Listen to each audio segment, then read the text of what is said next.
¿Qué tal? ¿Qué tal? Buenas tardes. Nos encontramos en la mesa número 6 de este segundo encuentro de paz y filosofía.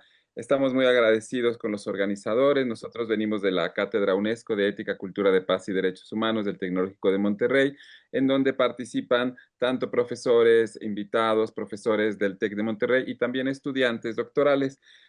Agradecemos mucho a Ángela Ávila de la Facultad de Filosofía de la Universidad Autónoma de Querétaro por organizar este maravilloso encuentro. También agradecemos mucho a la Maestría de Filosofía Contemporánea Aplicada, ¿no? Por ser la instancia convocante, ¿no? De este importante encuentro. Y bueno, en esta mesa número 6, titulada Emociones, Afectos y Cuidado en la Construcción de Paz, tendremos tres mesas.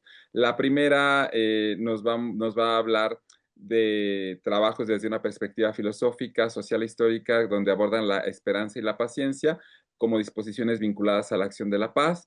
En la segunda veremos el tema del amor como emoción política en la experiencia de mujeres que participaron en la guerrilla del Partido de los Pobres en Guerrero.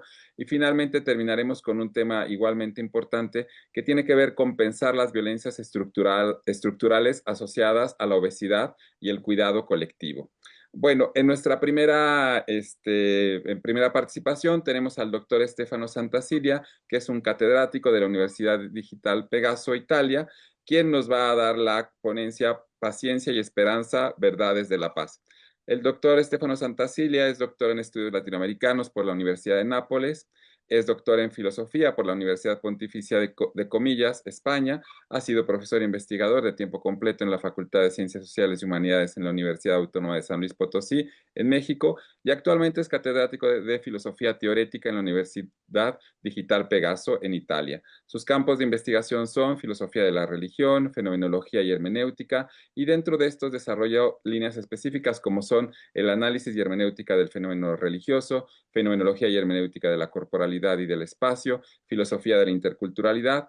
Hay que destacar que es miembro de la Asociación de Hispanismo Filosófico del Círculo Latinoamericano de Fenomenología, también es miembro de la European Society for the Philosophy of Religion y del Grupo de Investigación Internacional Fenomenología del Cuerpo y Análisis del Gozo, dirigido por Agustín Serrano de Haro, y también del Grupo Narrative and Social Changes, dirigido por Emiliana Mangone. Stefano Santacilia, pues es un gusto recibirte, querido amigo, y es un gusto que nos acompañes en este segundo encuentro que, pues, hace un año estuvimos juntos, ¿no? De manera presencial, así que es un gusto poder volver a encontrarnos aquí. Muchísimas gracias. No sé si se me escucha bien. Sí, Perfecto. Gracias. Entonces, yo también quiero agradecer a los organizadores de este magnífico congreso que llega a su segunda edición, ¿no? Ha sido un honor y un placer, ¿no? Inaugurar la primera, ¿no? Presencialmente y estar también en esta segunda, así como a Ángela Ávila. Y pues un agradecimiento también a la Cátedra de Derechos Humanos y Cultura de la Paz. Dirigida por Javier Camargo y Dora Elvira García González, y bueno, todos los amigos y colegas, amigas y colegas que pertenecen a este magnífico círculo de investigación, permítame llamar, grupo de investigación, permítame llamarlo así. No les voy a robar más tiempo de lo concedido, voy a meter un cronómetro precisamente para evitar, y de todas formas me voy a quedar... digamos, voy a seguir de manera muy leal las indicaciones del moderador. Voy a compartir mi presentación, me van a perdonar, yo no soy tan, se diría, performante como ustedes desde el punto de vista, ¿se ve bien? ¿Sí? ¿se ve Desde el bien? punto, sí, muy bien. Desde el punto de vista de las preparaciones de las presentaciones en PowerPoint, todavía estoy aprendiendo bien y todavía quedo no solo en las escritas, pero prometo que, digamos, en el tiempo mejoraré mi capacidad artística en este sentido. Bueno, como dice el título, ¿no? Paciencia y esperanza, dos verdades de la paz. Con esta breve presentación, lo haré un poquito spoiler de algo que luego quedará publicado también, ¿no? Pues en lo que será el diccionario, ¿no? Pues de paz, al cual se ha trabajado en tiempo del año pasado, pero añadiendo también algo nuevo que es precisamente un focus sobre la cuestión de la esperanza. Pero antes que todo, ¿cuál es la propuesta que mueve, ¿no? mi presentación y que quiero compartir con ustedes? Precisamente esta, considerar paciencia y esperanza como modos de la paz, es decir, como elementos constitutivos de la que podríamos llamar como acción pacífica. Entonces, cuando digo verdades de la paz, ¿qué estoy entendiendo con verdad? Una forma auténtica, ¿no? Entonces, la paciencia y esperanza, que en realidad, como a lo largo de esta pequeña presentación trataré de hacerles ver, están vinculadas y connotan la acción pacífica, se caracterizan entonces como formas auténticas. En realidad sería mejor dicho, sería mejor decir una forma, digamos, en la cual también se va injertando la otra de construcción de la paz. Entonces la idea es mostrar cómo cuando hablamos de acción de paz, estamos hablando de alguna manera de una acción paciente y esperanzadora. ¿Cuál es la estructura de esta propuesta? Se divide en cuatro momentos. El tercero y el cuarto estarán vinculados. Lo más, podríamos decir, consistentes son los primeros dos, donde la pregunta que se pone, ¿qué es la paciencia? Para mostrar que efectivamente desde la paciencia se llega a la cuestión de la paz y por qué efectivamente se puede decir que la paciencia es acción de paz. Solo sucesivamente se puede ver cómo sale a la luz dentro de esta cuestión toda la temática de la esperanza y cómo pues se vinculan, aquí les he escrito, luego les explicaré, porque el mostrar la paciencia de la esperanza misma. ¿Cuál es la metodología que voy a utilizar? Es la perspectiva fenomenológica, pero quiero, digamos, ya infundir tranquilidad. No se tratará de hacer tecnicismos o entrar a veces quien conoce un poco la fenomenología, ¿no? Sobre todo en sus raíces. Husserlianas ya digan, hombre, fenomenología, ahora empiezan un montón de palabras raras y tecnicismos. No, en ese sentido, mi idea es mostrar precisamente cómo se manifiesta, o sea, asumir de la cuestión de la fenomenología, precisamente esto, hablar de paciencia, cómo se manifiesta la acción paciente. Entonces, cuando hablaremos de qué es la paciencia dentro de unos minutos, precisamente se tratará de ir a ver cómo nosotros consideramos lo que llamamos paciencia. Dicho esto, ya podemos ir a la cuestión. Primer momento, ¿qué es la paciencia? Empezamos por una definición. No es lo más importante, pero sirve como introducción. Es decir, vamos a ver el diccionario de la Real Academia de la Lengua Española. Antes de hablar de definiciones filosóficas o sociológicas o lo que se puede pensar, ¿cómo queda definida la paciencia? Capacidad de padecer o soportar algo sin alterarse. Y aquí, en esta definición tan sencilla, ¿no? Podríamos decir de sentido común, ¿no? Todos digan, ah, bueno, pues clarísimo, ¿no? Es lo que dice, lo que llamaríamos paciencia, pero ya está escondida una ambigüedad en la primera afirmación, ¿no? Luego hay varios sinónimos, ¿no? Esa es la primera definición. Luego hay varias definiciones sinonímicas, pero que podrán ver que se pueden reducir todas a esta. Yo por esto tomo solo la primera. ¿Dónde estaría la ambigüedad? Capacidad de padecer. Ahora, si el padecer es pasivo, ¿cómo puede ser una capacidad? Una capacidad de alguna manera remitiría a un poder. Y de hecho, efectivamente, digamos, esta ambigüedad no es peregrina, no es una ambigüedad puesta así casualmente o, digamos, tampoco representa un error. Constituye una ambigüedad fundamental precisamente de la paciencia. Vamos a ver por qué. La etimología de padecer es el verbo latín pati, que es un verbo pasivo, porque efectivamente cuando pensamos en padecer, pensamos en una pasividad, ¿no? Y esa es la razón por la cual, dentro de poco lo vamos a ver, eh, confundimos muchas veces la paciencia con la soportación, con el aguante, ¿no? Simplemente el aguantar. Claramente el acto paciente implica una capacidad de aguantar, pero es una capacidad de aguantar que no es un simple aguantar o soportar. El otro, digamos, la otra raíz etimológica puede ser en pasque en griego, que tiene el mismo valor pasivo. Pero la ambigüedad muestra algo fundamental. O sea, estamos frente a una pasividad, que es el padecer. Pero esta pasividad remite a una capacidad. Es decir, no es un sufrir impotente. La paciencia es un padecer particular. La etimología revela efectivamente, si lo vamos a ver en su significado de pati y de pasquein, revela que se trata de un padecer con capacidad de, el verbo latín dice probar, pero es un probar como experimentar. Entonces, ¿qué pasa? Que en una acción paciente yo de alguna manera estoy también experimentando algo, no simplemente sufriéndolo, sino de alguna manera oponiéndole una forma de resistencia activa. Entonces, el punto fundamental de todo esto, que la, a la dinámica, perdón, a la paciencia subyace una dinámica que puede ser descrita como algo raro, como una forma de pasividad activa. Y de hecho, y de hecho la paciencia no se sufre, se ejerce. Si vamos a ver, ¿no? Lo que se ha desarrollado, ¿no? Sucesivamente a partir de toda la idea de paciencia dentro de la espiritualidad, podríamos decir ya dentro del estoicismo. Y con esto, ¿no? El estoicismo, tardoestoicismo, vayan a ver el manual de Picteto, por ejemplo, o pues dentro de la escuela neoplatónica. Y luego, ¿no? Se vuelve herencia del cristianismo, ¿no? De toda la discusión sobre las virtudes, pero no solo del cristianismo, también, digamos, dentro de la o concepción hebrea y también dentro de del Islam, vemos que la paciencia se connota como una virtud. ¿Por qué? Porque no es algo que yo simplemente me encuentro impuesto. No se me puede imponer paciencia, se me puede imponer de aguantar.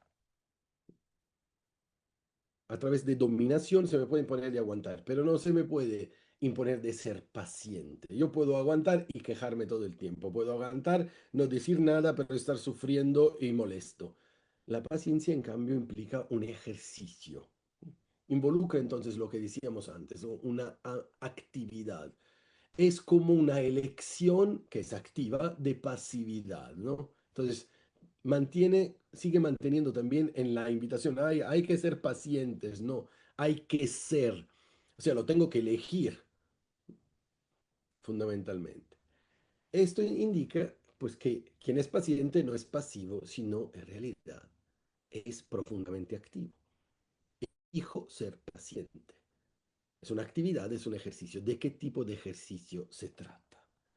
No se trata de un cerrarse, tampoco de un simple, aquí venimos a la diferencia, aguantar o soportar, sino se configura como un ejercicio, ahí estaría la diferencia, ¿no? Según unos autores, de responsable asunción de resistencia. Es decir, la persona que simplemente soporta, de alguna manera genera como una forma de desapego. Estoy soportando, me quedo callado, me voy distrayendo. ¿Mm? Aguantar pacientemente, en cambio, no significa pues alejarse del asunto con, digamos, la interioridad, sino significa ser bien conscientes del asunto, pues y efectivamente tratar de oponer un tipo particular de resistencia, que no es una resistencia de aniquilación del problema o de eliminación del problema, sino es una resistencia de relación. Y por esto, pues, es paciente quien es capaz de relacionarse precisamente con lo que de alguna manera le está causando un problema, le, le genera un padecer y en esta relación de alguna manera está escuchando esta alteridad. Ahora, yo todavía no estoy diciendo un sujeto, no estoy hablando de un sujeto, puede ser también un evento. Sin embargo, pues se pone de alguna manera en la escucha de esta alteridad, de este acontecimiento, que pues puede ser evitado en algunos casos o puede ser simplemente pues aguantado, ¿no? De forma molesta. Entonces, en el ejercicio de la paciencia, la otredad, con la cual, perdón, perdón, aquí hay un error que voy a corregir rápidamente, con la cual me relaciono, queda libre de manifestar algo que yo no estoy rechazando. Entonces, ahí estaría la diferencia. En el simple soportar, yo no estoy escuchando realmente lo que está pasando. Estoy tratando simplemente de resistir manteniéndome al lado. En el ejercicio de la paciencia, estoy dejando manifestar algo en el intento de ver un sentido ulterior, de vislumbrar un sentido ulterior. Por eso Patricio Mena Mallet, que es un autor, digamos, que está entre fenomenología y hermenéutica, puede decir que cuando se habla de presencia, cito, se trata de una respuesta sensible o afectiva como un patos que solo toma forma en el afrontamiento de lo que no se deja reducir a ninguno de los modos posibles con los que contamos. Y por esto tengo que ser paciente, si no podría clasificarlo simplemente como algo que ya conozco. ¿Para qué? Para anticipar y hacer el encuentro. A la luz de todo esto, ¿por qué la paciencia puede ser clasificada? Permítame utilizar este término que no es adecuado y tampoco me gusta. Digo, ¿por qué la podemos considerar una acción de paz? Ahora, si la paz, sin, hemos escuchado mucho y a partir de la magistral conferencia de la doctora Dora Elvira, digo, no voy a repetir definiciones de paz, pero puedo tratar de hacer como un mínimo común denominador. Digo, si la paz puede ser concebida auténticamente solo en la forma de una construcción intersubjetiva, capaz de considerar las diferentes instancias culturales, entonces no se puede hablar de paz sin la paciencia del encuentro. Y con paciencia del encuentro se quiere indicar también la actividad de una imaginación moral vuelta a la búsqueda de soluciones todavía inéditas. Ahora, si no hay una paciencia, o sea, la capacidad de recibir, aguantando con, digamos, con conciencia lo que efectivamente me pone en problema, tampoco puedo activar, ¿no? Pues una imaginación moral capaz de vislumbrar posibilidades todavía no realizadas, en la cual capaces de conectarme a mí y al otro sujeto, ¿no? Hacia el cual estoy ejerciendo paciencia. Por esto, pues podemos decir que la paciencia puede ser concebida como una disposición fundamental con respecto a la auténtica manifestación de lo que es y sobre todo al abrirse de lo que es el otro y al abrirse de escenarios y horizontes todavía no considerados. Y eso es una cuestión fundamental, o sea, la paciencia tiene la capacidad de dejar manifestar lo que de alguna manera me sorprende y me genera problemas, pero dejándolo manifestar permite el abrirse de horizontes que no habían sido considerados. Y en esto consistiría precisamente su capacidad de relación con la alteridad como una forma de espera, aquí dice Emmanuel Yussi, que va más allá de lo que yo ya consideraba posible y o probable. Es decir, si no hay paciencia, efectivamente no hay posibilidad de acoger una alteridad problemática que no se deja efectivamente clasificar. Entonces, como decíamos, ¿no? Al fondo de la paciencia yace una fortaleza, porque es un padecer activo, o sea, es un padecer atento.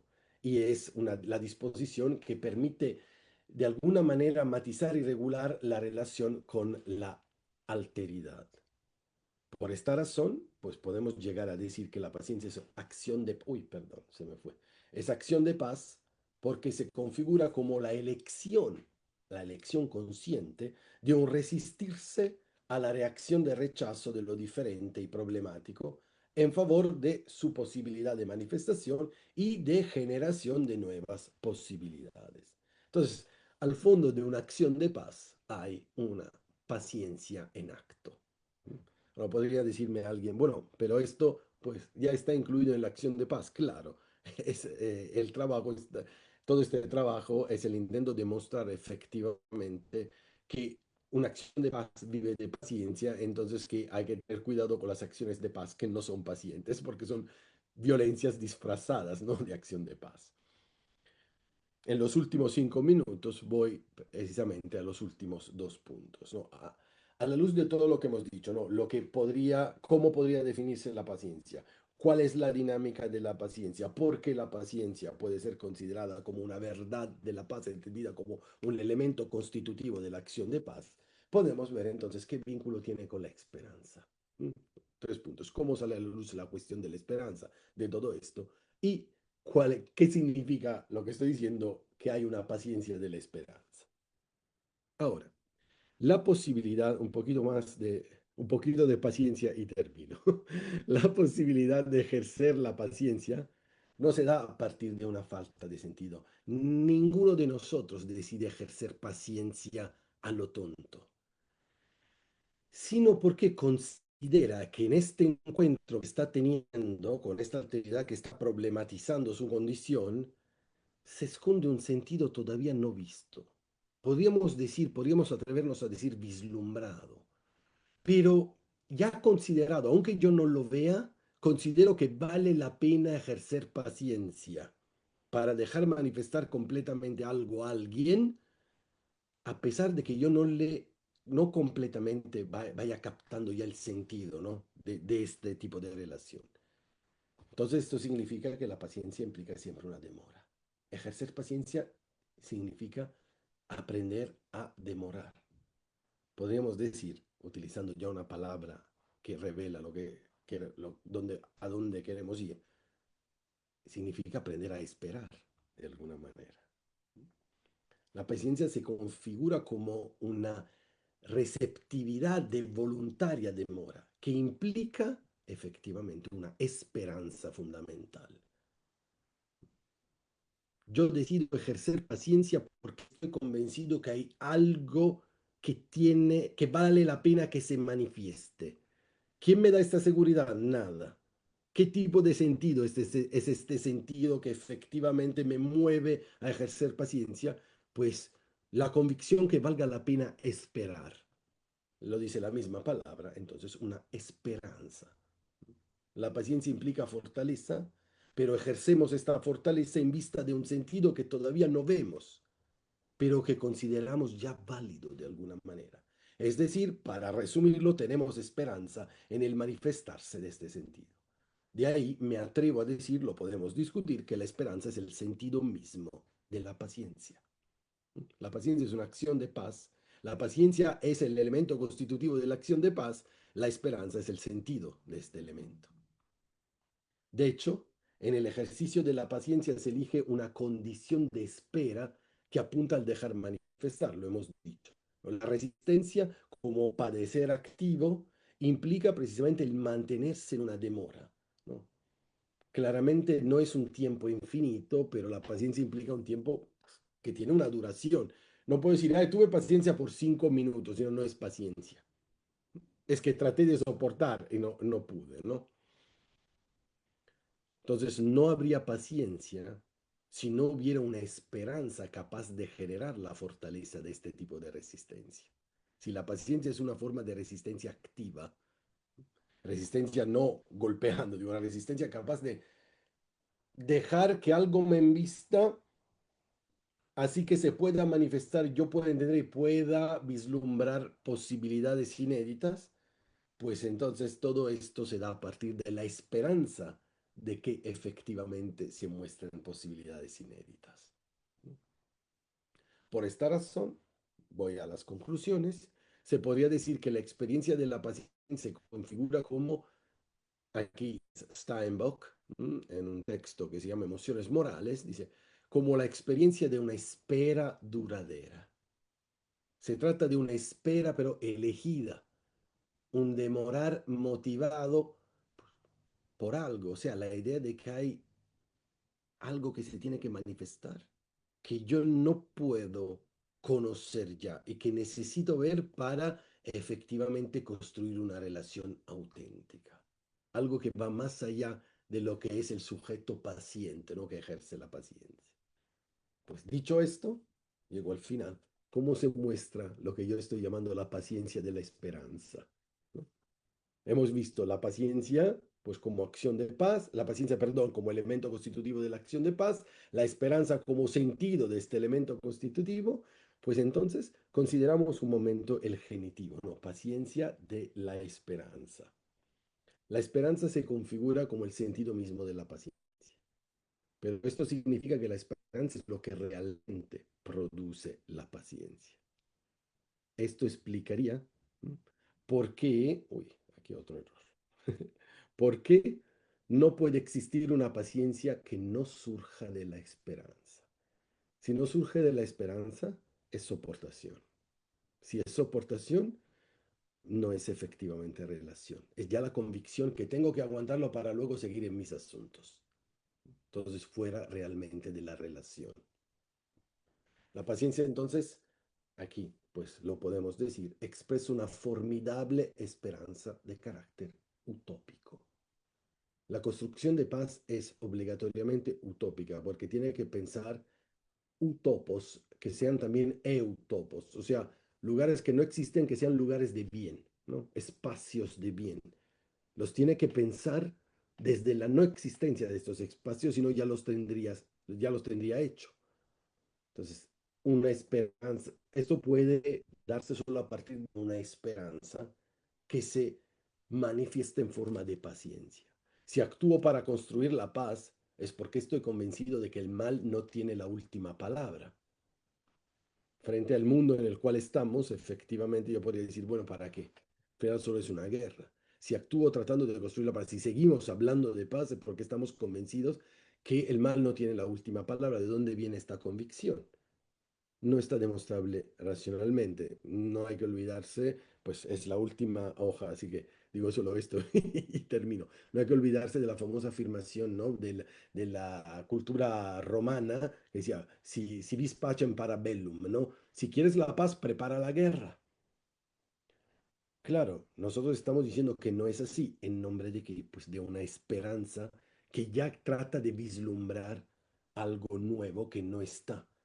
Entonces, solo si tengo esta esperanza en la realización de la paz, en su construcción y mantenimiento, porque claro, la paz no es estática, solo así puedo tener la paciencia de emprender un trabajo de este tipo, sino para qué tendría que hacerlo.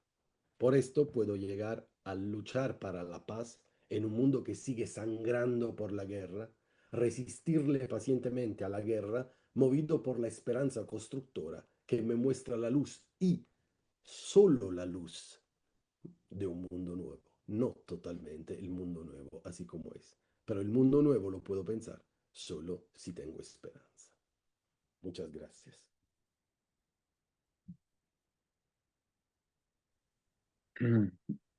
Muchas gracias, Estefano. Nos dejas pensando muchas ideas que creo que van a resonar con la siguiente participación.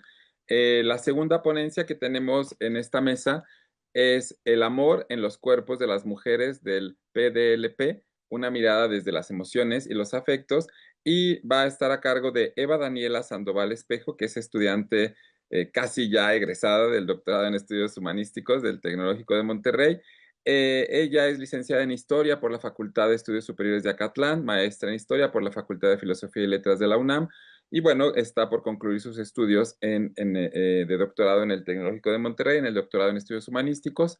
Es docente del Colegio de Ciencias y Humanidades, plantel Naucalpan, plantel Naucalpan desde el 2011 hasta la fecha, impartiendo las asignaturas de Historia Universal, Historia de México y Teoría de la Historia. Ha impartido clases en la materia de Civilización y Cultura en la licenciatura de Enseñanza del Inglés y en la maestría de Docencia en la Enseñanza Media Superior, ambas en la FES Acatlán, UNAM, y también ha participado en distintos foros nacionales e internacionales, como en el Congreso Internacional de Historia Oral en el año 2025, 2021 y en el 2012. Bueno, pues le damos la más cordial bienvenida, Eva Daniela, para continuar con esta muy, como resonante exposición, ¿no?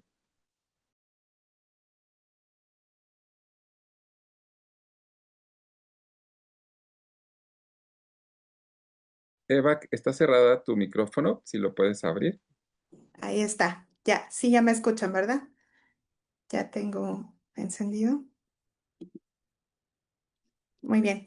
Pues muchísimas gracias. Quiero agradecer mucho a la Cátedra sobre Estudios de Paz y Ética del Tecnológico de Monterrey, que está a cargo de la doctora Dora Elvira y el doctor Javier Camargo, quienes me invitaron a participar. Muchas gracias. Pues como un poco lo escucharon, mis estudios están dedicados a los movimientos guerrilleros y en este caso me interesó muchísimo que esta ponencia se saca de uno de los capítulos de la tesis doctoral que se titula Militar en el PLP. El PLP es Partido de los Pobres, Memoria, Afectos y Emociones de las Mujeres Exguerrilleras en Guerrero entre 1967 y el 74. Como dice la presentación, pues la propuesta fue buscar a estas mujeres exguerrilleras del Partido de los Pobres, que fue comandado por el profesor rural Lucio Cabañas en el estado de Guerrero. Y bueno, pues a partir de las entrevistas obtenidas a 7 de las guerrilleras que se encontraron, se pensó en hacer un análisis desde las emociones y los afectos desde una perspectiva de Sarah Ahmed. Esto es muy importante porque hace algunos años la perspectiva de las emociones y los afectos pues no hubiera sido considerada como un estudio objetivo, serio, que pudiera dar un acercamiento, ¿no? En el caso mío, hacia la ciencia histórica, y pues es lo mismo para muchas otras áreas de las ciencias sociales y humanidades. Sin embargo, afortunadamente se ha abierto mucho el panorama y también la transdisciplinariedad para poder acercarnos a los estudios de las emociones y los afectos y en este caso específico a partir de los testimonios de estas mujeres. Además, junto con esto, a la par, es muy importante mencionar que al hacer la entrevista hay como una reacción, ¿no? Es una pregunta detonadora en donde la memoria se activa. Y esto sirve mucho porque cuando entrevistamos a una persona que padeció o estuvo presente en un proceso de este tipo, como que al paso de los años, ellas no dejan de mencionar que hay otros procesos que están ahí, ¿no? Y el proceso más importante que se ve justamente es el de dignidad, la paz y la justicia, que aún siguen abiertos, porque un proceso que sigue abierto, en tanto que, como ustedes saben, se han hecho comisiones de la verdad de Guerrero justamente para esclarecer las desapariciones, ¿no? Y toda la cuestión de la exigencia de justicia y dignidad para el pueblo de Guerrero que sufrió mucho en este tiempo. Entre 1967 y 74, pero es un proceso que se extiende un poco más, ¿no? Entonces, es importante mencionar. Asimismo, es importante eh, esclarecer, contextualizar, perdón, que el Partido de los Pobres, pues es un movimiento que se inserta en lo que algunos historiadores han denominado el movimiento armado socialista, más por sus siglas, que va del 64 al 80. En el caso del Partido de los Pobres, que en lo particular considero que hace alusión justamente a lo que quiere, ¿no? A una de sus principales propuestas, pues es justamente la reivindicación del trabajo campesino en Atoyac específicamente, ¿no? Porque hay dos movimientos guerrilleros en este momento en el estado de Guerrero, uno comandado por el profesor Genaro Vázquez y este que es en el que yo me fundamento, que es comandado por el profesor rural Lucio Cabañas. Entonces, desde ahí es muy interesante observar el fenómeno, ¿no? O sea, son profesores los que están comandando esta resistencia, porque hay un abuso en este momento, históricamente, hay un abuso en tres productos que tiene la región, que aunque es el ajonjolí, la copra, que es todos los productos que salen del coco, y el café. Entonces, hay muchísimos intermediarios, ¿no? Hay un abuso en los precios. Las grandes empresas nacionales imponen los precios y se les paga muy poco a los campesinos. Como profesores, tanto Lucio Cabañas como Genaro Vázquez se dan cuenta de esta explotación en el campo debido a que tienen que elaborar con los niños y niñas, ¿no? Entonces, son observadores de una pobreza, son observadores de mucha violencia, son observadores de falta de todo tipo de condiciones para que esos niños y niñas asistan a la escuela. Entonces, ellos inician todo este movimiento a partir de cómo concientizar al campesino para que pueda exigir sus derechos. Y se hacen muchas exigencias, ¿no? Creo que es uno de los mitos más importantes que se deben como de aclarar. no es que sea la violencia por la violencia, sino es que hay una participación en donde ellos buscan los espacios para comentar estas problemáticas y que se busca una solución por parte del gobierno estatal. Y cuando se rompe ese diálogo que hay, es porque el Estado responde de manera violenta. Y eso sucedió en 1900, en el caso específico del PLP, en 1967, cuando el Estado irrumpe una manifestación que se llevaba a cabo en el centro de Atoyac y son asesinados 5 campesinos y 2 policías.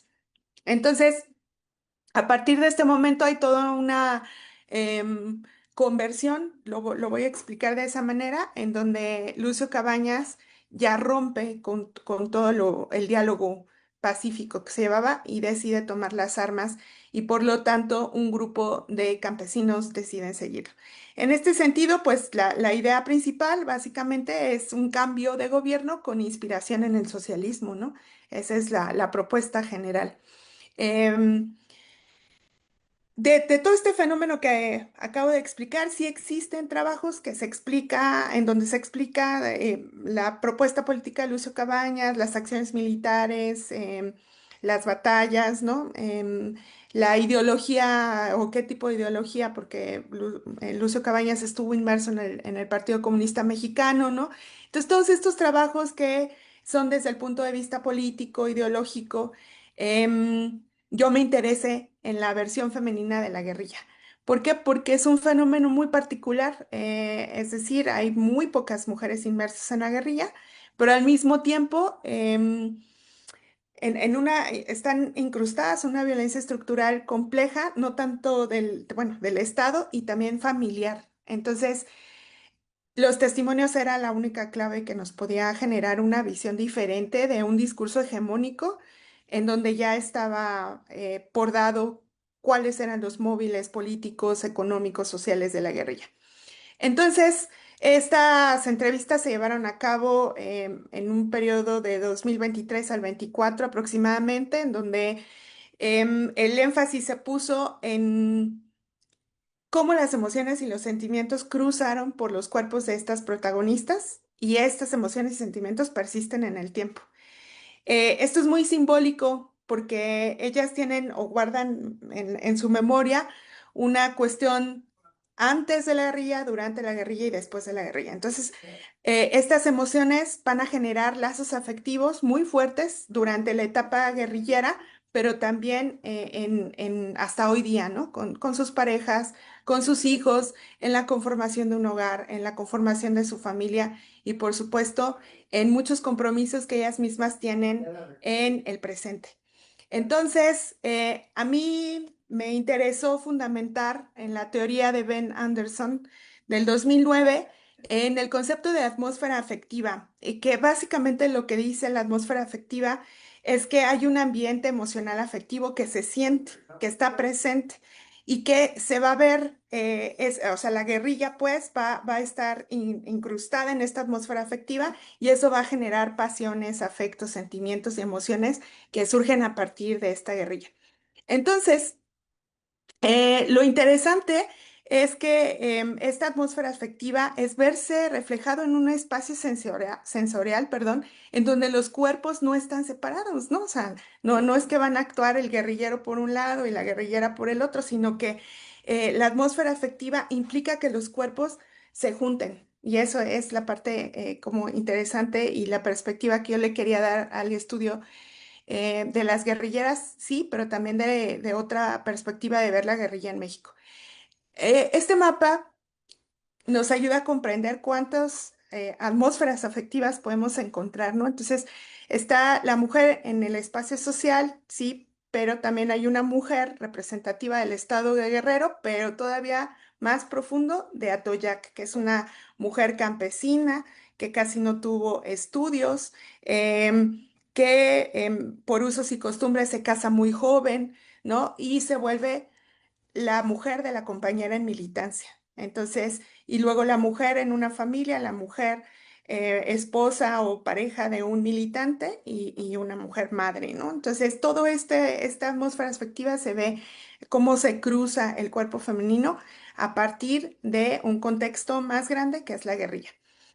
De esta manera, el estudio propuso organizar las subjetividades de las guerrilleras en cuanto a las emociones, ¿no? Entonces, esta parte me pareció que era lo mejor, donde se puede ver el amor, donde se puede ver el dolor, donde se puede ver el coraje, donde se puede ver el miedo, la tristeza, la indignación, la pasión.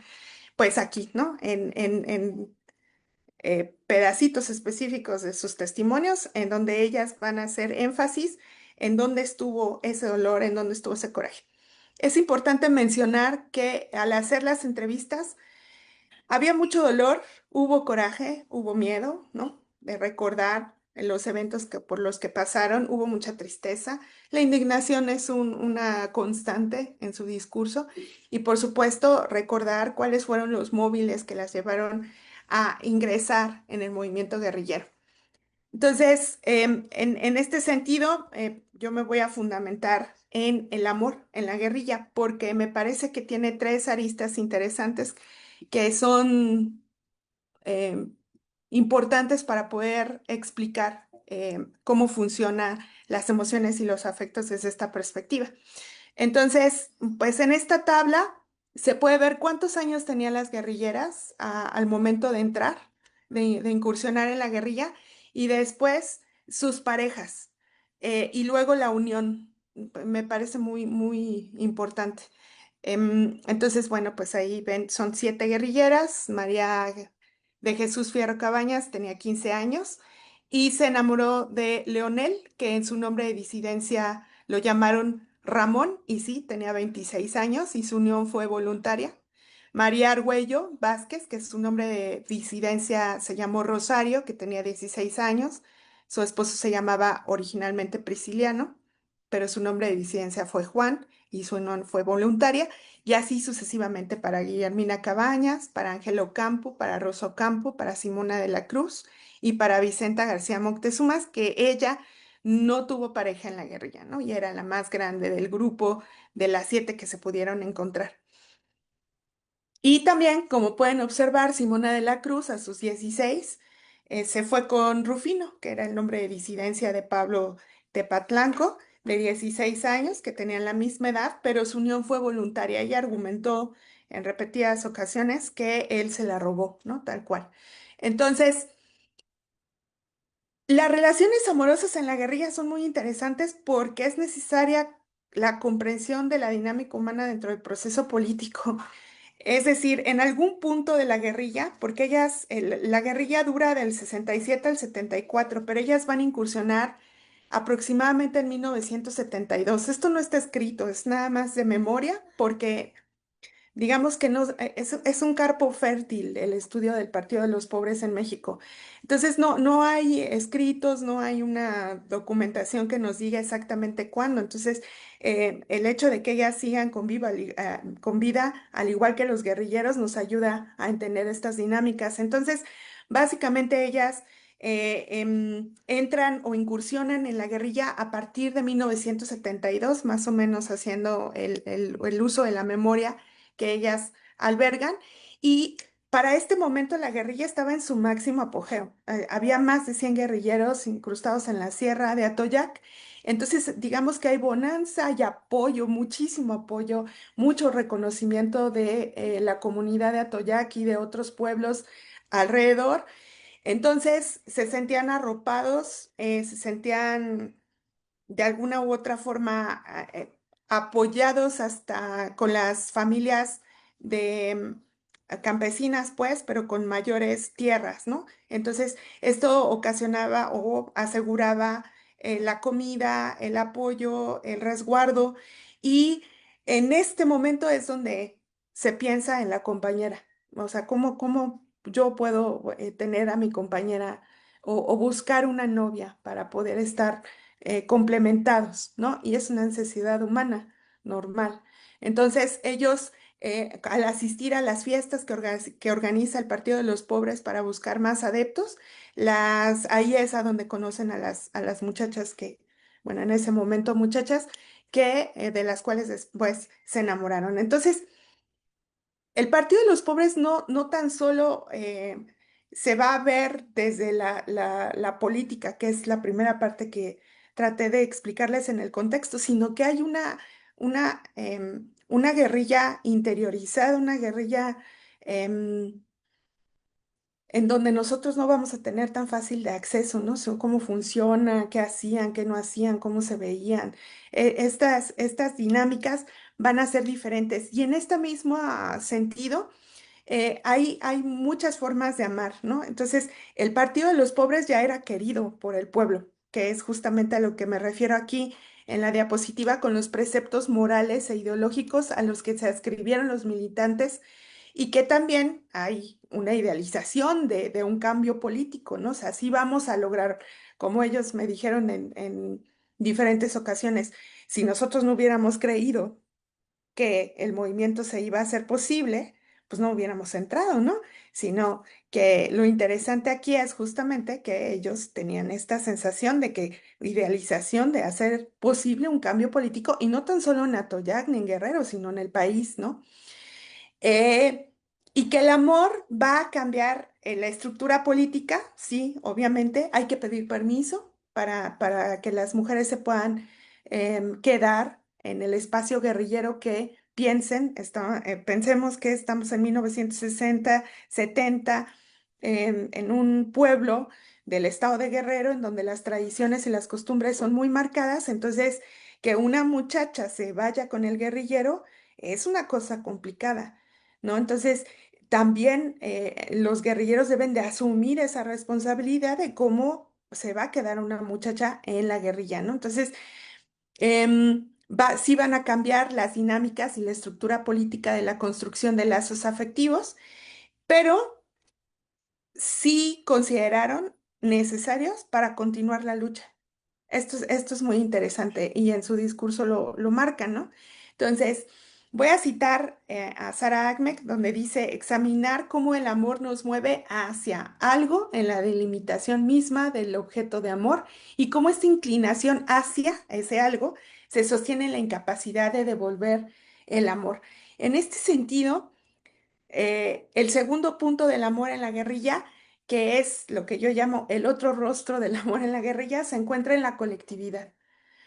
Porque el amor no solo se va a sostener porque yo quiera amar, no puedo amar, o sea, sí puedo amar a la guerrilla, puedo amar los ideales del marxismo-leninismo, como ellos lo expresaron en repetidas ocasiones, pero tengo que amar a esa colectividad. Y entonces aquí hay un fenómeno muy interesante. ¿Con quién voy a compartir ese amor? Entonces no voy a elegir a una muchacha que no esté dentro de la dinámica campesina. Entonces va a ser una compañera campesina con la que yo voy a estar. Otra cosa importante de mencionar es que la guerrilla tiene muchos parientes dentro. Es decir, una familia podía pertenecer mi hermano, pero también mi primo, pero también, ¿no? Entonces, la pertenencia es algo muy importante y está dentro de la colectividad. En ese sentido, dice la diapositiva, está el amor en el centro y está rodeado por una causa política ideológica, por el compañerismo y por la colectividad. Es decir, esa muchacha entiende perfectamente bien por qué se levantaron los guerrilleros. Y eso es muy importante. Y también entiende perfectamente bien las causas, porque ella no, como les mencioné, solamente una de ellas vuelvo a regresar, solamente una de ellas tiene terminada la secundaria y la terminó de adulta, que es Simona de la Cruz, pero tres de ellas no saben leer y escribir hasta hoy día. Entonces, no van a estar en un círculo marxista-leninista leyendo cómo se hace la teoría, ¿no? Para volvernos socialistas, sino que lo que van a hacer es comprender, es crear ese lazo de afectividad, de compañerismo, de sentirse parte de la colectividad para poder entender cómo el guerrillero es el que lleva la batuta en esta situación y formar parte de esa lucha va a ser, una de las opciones va a ser el amor. Entonces es interesante esta parte. Entonces aquí voy a mencionar en esta sección el amor de pareja voy a agarrar de ejemplo a Ángela Ocampo. para hacer un resumen de Ángela Ocampo, aquí la pueden ver. Ángela Ocampo tenía 14 años cuando conoció a Paulo Flores Patiño y no me quiso decir cuál fue su nombre de disidencia, pero ese muchacho tenía 21 años, entonces le lleva algunos años. Em, ella mencionó así, yo lo vi y yo me enamoré, no había más, ¿no? Entonces dice, él se llama Paulo Flores Patiño, se llamaba porque ya se murió, ajá. Y así fue la cuestión de cómo se empezó a vivir. Él tenía 21 años, él era 6 años mayor que yo. No duré mucho tiempo yo allá, se refiere a que no estuvo mucho tiempo en la guerrilla, porque luego salí embarazada a los 3 meses de él, exactamente, y para entonces, pues mi papá vio pues que no iba a pedirme con quien dice así, se decía pues, y entonces yo hablé con Lucio, o sea, se refiere al maestro Lucio Cabañas, y pues y pues le dijo, le digo, mi papá está inconforme, le digo, porque no han ido a pedirme. Sí nos vamos a ir. Y él fue, el mero Lucio Cabañas fue a pedirme. Ay, pero mi papá estaba bien enojado, le contestó el padre de Ángela a Lucio. Entró ahorita porque tú vienes. Yo la quiero de blanco aquí en casa. Le dice, ajá, si no entra de blanco, ella nunca más va a entrar a la casa. Respeté la manera en cómo ellas narran. No es que esté mal escrito, no, así es como ellas narran y va, como ustedes ven, pasado, presente todo el tiempo. Entonces, esta parte es muy interesante. Lucio Cabañas estaba muy arropado por la comunidad, entonces el papá le da permiso porque va Lucio Cabañas, si no, de otra forma no le da permiso. La boda fue entre semana, no hay mucha gente, por eso nosotros, él dijo, va a ser el jueves. Y sí nos casamos y todo, y me puso un grupo, en el Salto Chiquito. Se veía tan hermosa la fiesta, pero fueron pocos invitaditos.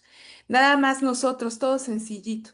Y hubo cerveza, todo me cumplieron. O sea, ya tenía la ilusión de casarse con un vestido blanco en la iglesia, en la misa y demás, porque el ser guerrillero no implica dejar de creer en Dios, porque estamos en una comunidad campesina. Por otro lado, ella comenta, todo me platicó y a mí eso me importó, fue mi primer novio, yo lo quería bastante. Hasta hasta hoy iba a decir, hasta la actualidad, eso es lo que iba a decir. Pero hizo una pausa, se le quebró la voz y continuó. Dice, a él lo recuerdo con mucho cariño, sí, y así se dieron las cosas. Después ella me dice, yo no me gusta dar esas entrevistas, no me gusta decir esto porque lloro mucho y lloro muchísimo durante la entrevista, Ángelo Campo. Fue fue la entrevista que me llevó a la cuestión de los afectos y las emociones. Y me enseñó su foto, la única foto que le queda sobre su casamiento. Aquí apenas si se puede ver, como ustedes pueden observar.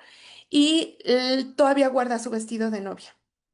Em, bueno, se embaraza, sale de la guerrilla, se van a Acapulco huyendo, obviamente, y allá en Acapulco él le dice, voy a ir a comprar cosas para el bebé, y se va, y ahí lo detienen los militares, y hasta hoy día está considerado como desaparecido, y está dentro de la Comisión de la Verdad de Guerrero, su caso, porque, pues, ustedes saben que hay todo un estudio sobre la recuperación de la dignidad, la paz y la memoria para el estado de Guerrero por los crímenes causados del 67 al 74, ¿no? Entonces, la historia de el señor Patiño, pues está aquí plasmada. La otra cara del amor es la amistad femenina durante la guerrilla. Y esto es muy interesante porque es el cuidado y el acompañamiento. Las 7 mujeres que yo encontré, entre ellas no se vislumbraron como compañeras, pero sí hubo otras mujeres con las que sí se vislumbraron como compañeras. Entonces, aquí está otro, bueno, un pedacito de entrevista de Rosa Ocampo, que es otra guerrillera. Dice, yo me dormía con Sofía, cada quien en su hamaca, pero juntas. Como de aquí, señala un árbol cerca de donde estaba ella sentada al momento de la entrevista, de lejos o más cerca, y ya nos bañábamos en el río o arroyo o lo que sea, donde quiera andábamos juntas. Cuando nos separamos, se refiere a su compañero Pedro, que era su pareja guerrillero, porque los mandaban a diferentes comisiones, no siempre estaban juntos, aunque estuvieran en pareja. Cuando nos separamos como un mes. Ella y Sofía hicieron esta amistad. Y continúa, hacíamos guardias, pero las guardias las hacíamos las dos juntas porque era más pesado y en el día separadas, porque ella me contaba todos los problemas que tenía con su pareja y yo los míos. Es muy interesante que Rosa Ocampo menciona que estaban espalda con espalda juntas cuando hacían la guardia y con las armas acá adelante, ¿no? Y que eso le daba a ella mucha seguridad y que eso ocasionó que fueran amigas. Y hay otros relatos, pero yo elegí el de Rosa Ocampo. La otra cara del amor es la maternidad. Fuimos 6 embarazadas que bajamos de la sierra. Mencionó sus nombres. Esto me lo contó también Rosa Ocampo. Ángela, Hortensia, Rosario, Celia, Minerva y yo. Éramos 6. Coincidieron en que todas los hijitos que tuvieron fueron niñas. Y aquí está el cuadro. Ángela Ocampo, con su nombre de disidencia Alicia, se salió de la guerrilla con 3 meses de embarazo. Rosa Ocampo, con su nombre de disidencia Estela, con 5 meses de embarazo. Guillermina Cabañas, con su nombre de disidencia Hortensia, de 5 meses de embarazo. María Argüello, así me dijo, con poquito, solo supo del embarazo por los desmayos que padeció. Simona, con 2 meses de embarazo, y Minerva, no hay datos de su embarazo y tampoco se tiene el nombre de ella, pero las demás guerrilleras la recuerdan. Bueno, antes de llegar a las conclusiones, todo este amor está cruzado en estos cuerpos femeninos como pareja, como militantes y como madres. Y esto es lo que quería mostrarles el día de hoy. Estos recuerdos ayudan mucho a la comunidad a reconstruir los tejidos que se rompieron entre el 64 y perdón, 67 y 74 en el estado de Guerrero. Recordar justamente ayuda mucho a que esta perspectiva se comunique a las nuevas generaciones.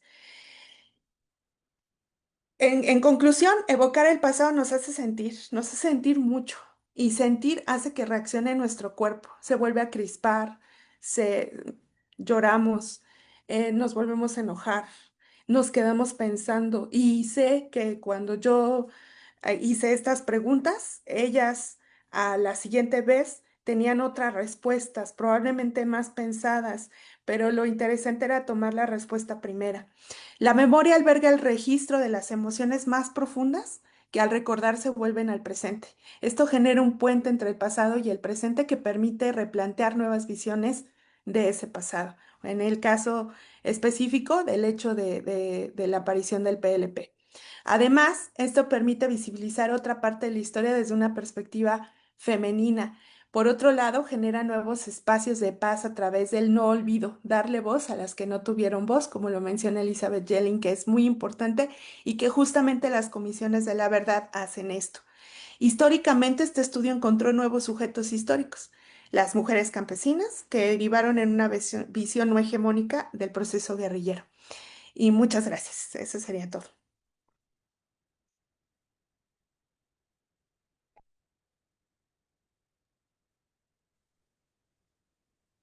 Muchísimas gracias, Eva Daniela. Creo que nos has dejado con muchas inquietudes, muchas tensiones también con el tema de Estefano. Seguramente va a haber muchas preguntas, ¿no? Y creo que se ve el hilo fino, el hilo conector, ¿no? De por qué elegimos estas participaciones. Y le vamos a dar la palabra ahora a nuestra tercera participación, nuestra tercera ponencia, que está a cargo de Briseida Ron Larios, que nos va a hablar. El título de la ponencia es Caminos compartidos de cuidado frente a violencias obesogénicas, reproductoras de obesidad y o sobrepeso como precariedades del sistema. Briseida Ron Larios es egresada del EGADE como maestra de administración y también del TEC de Monterrey, graduada de la licenciatura de Mercadotecnia. Es licenciada por la Universidad Iberoamericana en Nutrición y Ciencia de los Alimentos y con especialidad en el deporte. Es también actualmente doctoranda, ¿no? Está por terminar también su investigación doctoral en el Tecnológico de Monterrey en el doctorado en estudios humanísticos y tiene también más de 20 años de experiencia en consultas y pláticas de nutrición y más de 25 años trabajando en áreas económicas administrativas de distintos sectores. Y bueno, pues le damos la bienvenida y agradecemos mucho que nos comparta el día de hoy su presentación.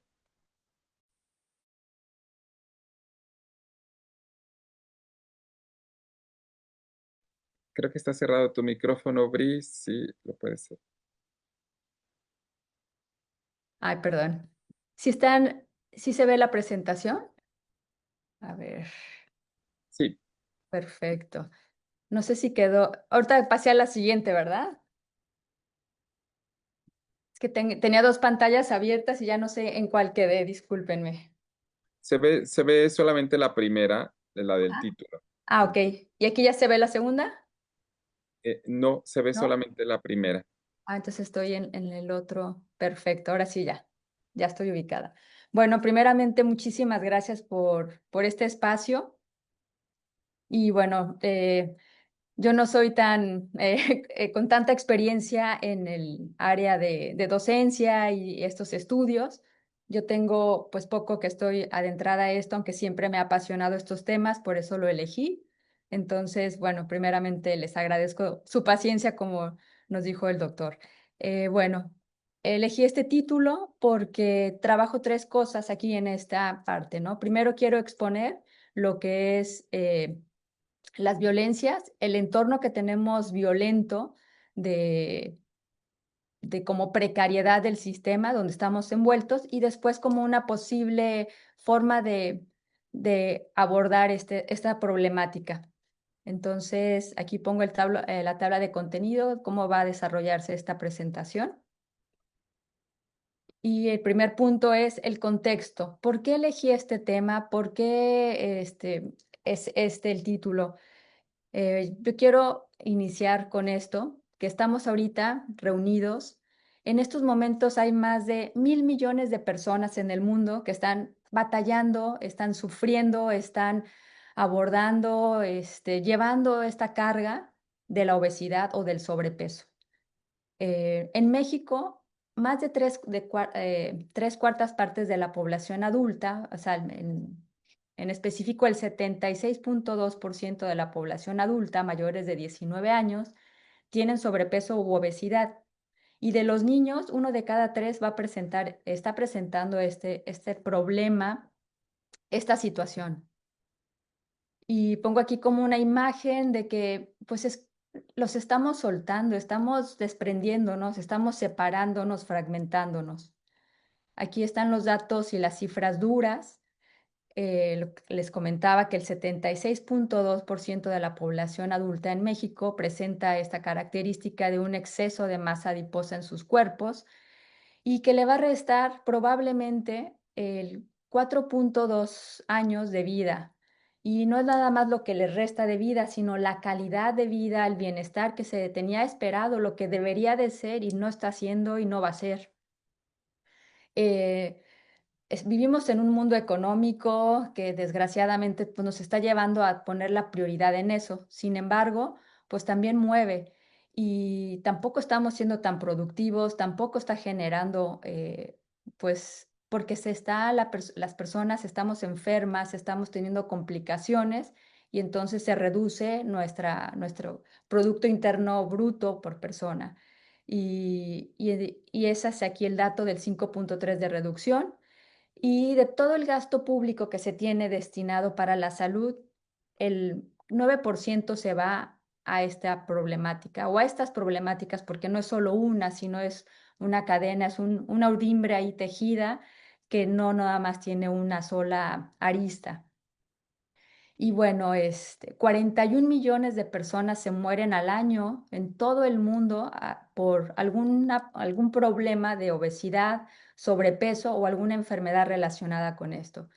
Y en México, el 77% de todos los padecimientos se asocian a este tipo de enfermedades que podrían ser las que no se contagian, que son y no son accidentes, sino que es la obesidad, los cánceres, etcétera. Aquí continuamos con el contexto de las problemáticas de la obesidad. De acuerdo a la Organización Mundial de la Salud, el 63% de los niños de edad escolar con obesidad experimentan mayor probabilidad de ser objeto de acoso. Y esto lo dice la OMS y lo dicen un sinfín de estudios que tratan sobre esta parte del estigma que está relacionado con la obesidad, que ahorita lo vamos a ver. Esta parte está siendo un caos, un peso muy grande para poder encontrar soluciones y hace que alimente más violencias, más obesidad y pues bueno, es como un círculo vicioso. El 54% de los adultos con obesidad reportan haber sufrido o pasado ser víctimas de algún estigma por parte de sus compañeros de trabajo, una no contratación, un aumento de sueldo. eh, Hay unos estudios donde dicen que las personas que tienen sobrepeso o obesidad tienen menos probabilidades de ser contratadas. Las personas que no tienen trabajo actualmente en el mundo, muchos de ellos son porque cursan con sobrepeso o obesidad y más si es mujer. Eh, el 69% de los adultos con obesidad informan experiencias de estigma por los profesionales sanitarios. Esta es una cuestión ya muy trabajada y estudiada en el mundo. De hecho, en algunos países en Europa ya tomaron cartas en el asunto y hay hicieron unas leyes, unas normas para evitar esto, porque aquí en México se sigue dando de que el paciente llega y si tiene sobrepeso, bueno, ya ni lo escuchan, el tiempo de la consulta es menor y todo se aborda en ese sentido y como lo culpan, lo hacen sentir todavía como, pues como si fuera un culpable, una persona, un rechazo que no debería de ser. También en el contexto de la problemática de la obesidad, hay una autora que me gusta mucho que dice que subraya pues y tiene argumentos estudiando este tema de que las personas que tienen sobrepeso o obesidad sienten una vergüenza, una culpa, y porque ya ha sido así desde pequeños que empezaron con este padecimiento, se les juzga y entonces les da pena, miedo y vergüenza. Es la palabra que se utiliza muy fuerte. Y bueno, nosotros como sociedad hemos agrandado esta parte, ¿no? Entonces, creemos con juicios, con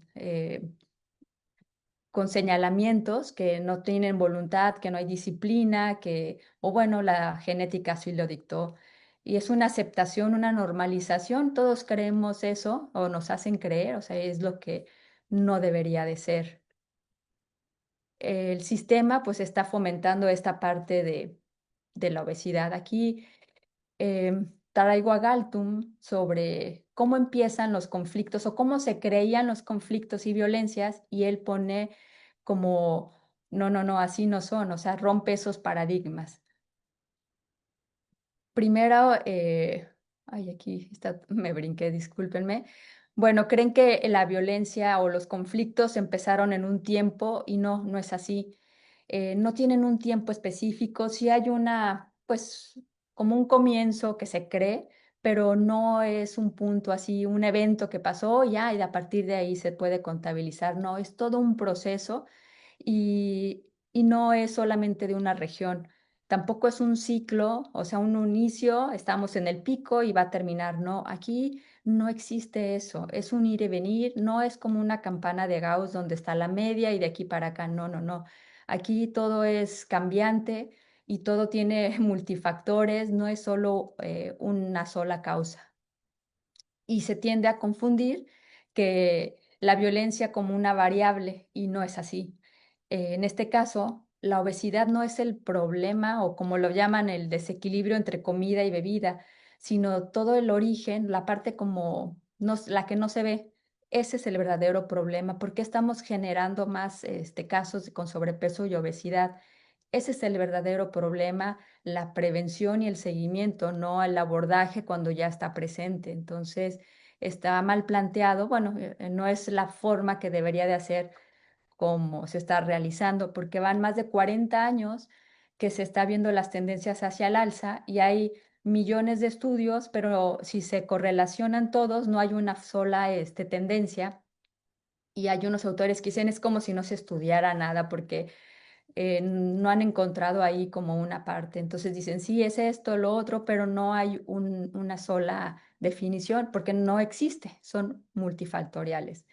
El sistema está totalmente apoyando esto y aquí yo pongo una cuestión muy importante que es la que me movió a trabajar esto. Es cuando la precariedad del sistema está presente cuando los seres humanos se ven influidos de tal manera que sus realizaciones efectivas, somáticas y mentales están por debajo de sus realizaciones potenciales. Es decir, aquí pongo a los niños deberían de ser niños, los niños no deberían de estar batallando o teniendo cuestiones de salud a tan corta edad. A esas circunstancias de vida no debería de ser. Tampoco debería de ser tantas luchas de violencia que están conforme de los trabajos, del entorno, del que tenga que ver con la obesidad y también aunque no tenga que ver, estamos influenciados por toda la precariedad del sistema que no nos da los elementos para poder llevar a cabo unas tareas de cuidado como debería de ser o enfocarnos a lo importante, sino que vamos en el día a día. Aquí ponga una imagen de lo que sería un centro de salud. No hay la capacidad, ahorita más adelante vamos a hablar de los cuidados. Hay una crisis de los cuidados porque no hay forma de atender una prevención.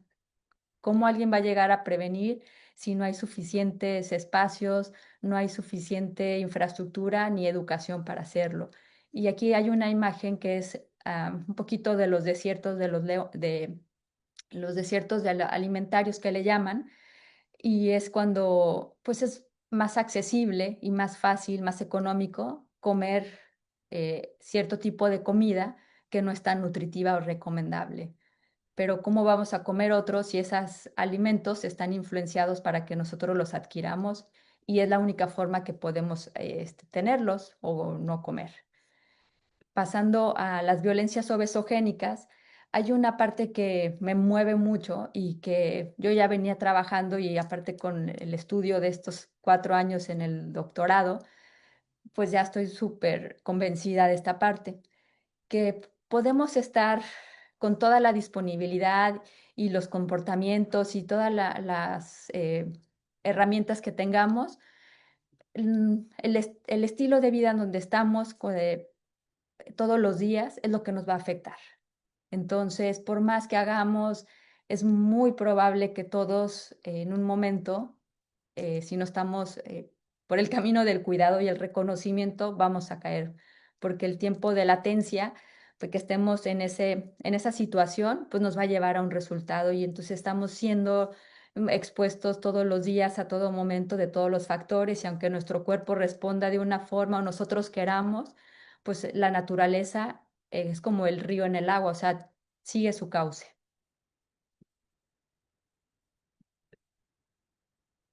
Aquí hay un estudio de Martínez Espinosa donde nos dice que la obesidad se muestra como una respuesta biológica normal, pasiva, ante un entorno cambiante. Y bueno, también James lo comenta y colaboradores. El ambiente se le ha señalado como un aspecto más relevante para explicar la situación actual del exceso de peso, más allá de los aspectos biológicos o conductuales. Entonces, es lo que, bueno, he tratado de comentar ahorita y reforzar esa idea acerca de que, pues, nuestros cuerpos no están preparados para el cambio tan rápido que hemos tenido como sociedad de una vida del lo rural, urbano, a lo urbano, perdón. Entonces, todos esos elementos que están ahora en nuestra modernidad o en el entorno industrial que vivimos, en el entorno económico, pues nos han llevado a eso. Y entonces hay unos cuerpos que se están pues manifestando más rápido y otros que un poco más lento, pero todos estamos en este proceso donde el medio ambiente y todas las situaciones nos está llevando a eso. Aquí puse una gráfica, bueno, una imagen donde quiero reflejar lo que quiero decir con las violencias obesogénicas. Las violencias obesogénicas, yo lo veo como nosotros estamos en el mundo y estábamos unidos el reconocimiento, una cohesión social, toda la parte aquí, todos contentos, ¿no? En un ambiente de hace 50 años, 40 años, antes de que estuviera tan marcado esta parte del sistema y el estado, ¿no?, de mercado. Entonces, poco a poco, a través de estos últimos 40 años donde se ha visto más, el sistema económico ha sobresalido sobre todo lo demás. Las leyes del mercado han impulsado a que se le dé la importancia a eso, a esa parte. Y hay un grupo de empresas que, bueno, los determinantes comerciales de la salud está representado por un grupo de empresas, pues la mayor parte son empresas muy fuertes a nivel multinacionales, donde ya ellas pautan muchas cuestiones, entre ellas la mercadotecnia, la política, las cadenas de suministro, todo lo que tenga que ver desde la materia prima hasta que llega a las personas, la ciencia y la reputación, finanzas. Es decir, como un ejemplo, la mercadotecnia, pues prohíben, no sé, publicar en la televisión, ¿no? Pero pues en el internet no lo pueden prohibir o va desfasado y bueno, no se ponen las etiquetas, ciertas cosas o vienen lineamientos, pero estas empresas patrocinan un evento deportivo, patrocinan un evento de música y pues ahí están presentes. O sea, es una forma de siempre estar disrumpiendo a la vida, a la salud y no importa pues si se llevan a las personas, ¿no?, su bienestar, lo que lo importa es estar vendiendo. La Academia Nacional de Medicina a través de Narro admite que a pesar de que se sabe mucho acerca del sobrepeso y la obesidad, su frecuencia sigue aumentando más allá de tener conciencia de sus implicaciones y dificultades.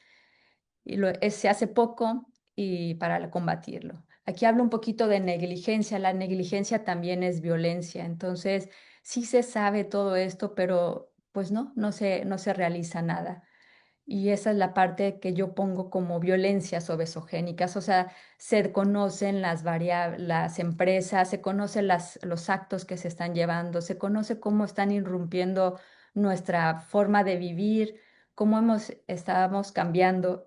Las culturas de la paz, del cuidado, no son de un día a otro, sino se determinan por las acciones que hacemos, las palabras que decimos, y entonces, pues poco a poco se va rompiendo esta parte.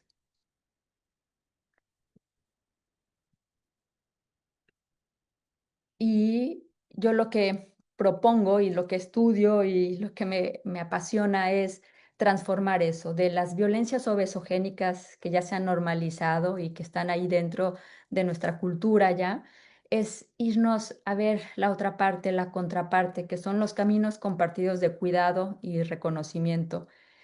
Como he comentado, los cuidados y la falta de los mismos forman la idiosincrasia que tenemos, la cultura. Entonces, ¿por qué no hacer caminos compartidos? ¿Por qué no abrir otras? Como ya está muy marcado donde estamos yendo. Entonces, hay que hacer otros caminos, hay que formarlos, hay que empezar a transitar por ellos y seguir a los que lo están haciendo y ayudando a los demás. No hay una sola, a lo que voy compartidos, no hay un solo camino, sino son varias cosas. No hay una sola, no hay soluciones, vaya, hay que superar y tratar de afrontar y convivir con esto. O sea, no, si estamos pensando en solucionar el problema, pues tenemos otro problema porque así no se va a lograr esto. Y por eso es los caminos compartidos de cuidado una opción, una forma de que no se ha visto, no se ha aplicado esta filosofía del cuidado, esta cultura de hacer las paces, del reconocimiento hacia este tipo de problemas. Sí se habla mucho de que hay que ser multifactoriales, multi todo, pero no se ha puesto los ojos. Y entonces al estudiar yo esta parte, me encantaría darle visibilidad y quien se la esté dando también unirnos. Esa es pues el objetivo, el unir vulnerabilidades, injusticias, sufrimientos en torno a los cuerpos y la salud. Entonces es posible habitar y superar las vicisitudes a través del cuidado y reconocimiento. Tronto parte de la premisa de que imaginemos una democracia de cuidado, ponerla en el centro de las políticas públicas y evitar que sigan colapsándose. Para ello propone una visión hacia el horizonte en términos mundanos, envueltos en justicia, equidad y paz y libertad. Entonces, ellos comentan de ponerlo siempre en el centro de las democracias, de las políticas, no de los como secundario o terciario, porque ahorita lo único que se pone es la cuestión económica y tenemos que cambiar esa forma. Por otro lado, Torralba menciona que el cuidado debe ser traído en el centro, también ahí lo refuerza, y, y yo lo tomo aquí como propuesta para prevenir que las personas se enfermen por un exceso de masa adiposa. La acción de cuidar trasciende en el marco sanitario y es preciso considerarla de un modo más global y relacionarla, como recuerda su etimología, con el ejercicio de curar. Para curar a alguien es necesario cuidarle y para evitar que sufra enfermedad, es decir, para prevenir, también es necesario cuidarle. Y yo creo que no nos hemos cuidado, nos hemos descuidado desde nosotros a los demás y a nuestro medio ambiente. O sea, todos los tipos de cuidado los hemos descuidado. Por tanto, es posible ampliar y compartir senderos para que más personas transiten en ellos, como puentes que ofrece la filosofía del cuidado y el reconocimiento ante las violencias obesogénicas que son alimentadas por el sistema precario, reproductor y generador de obesidad.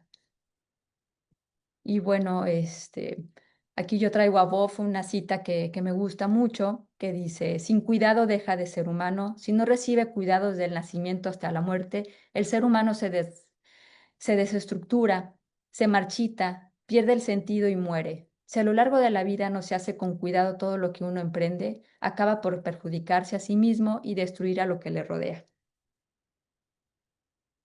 Y bueno, aquí un par de fuentes y bueno, por mi parte es lo que yo quiero compartirles.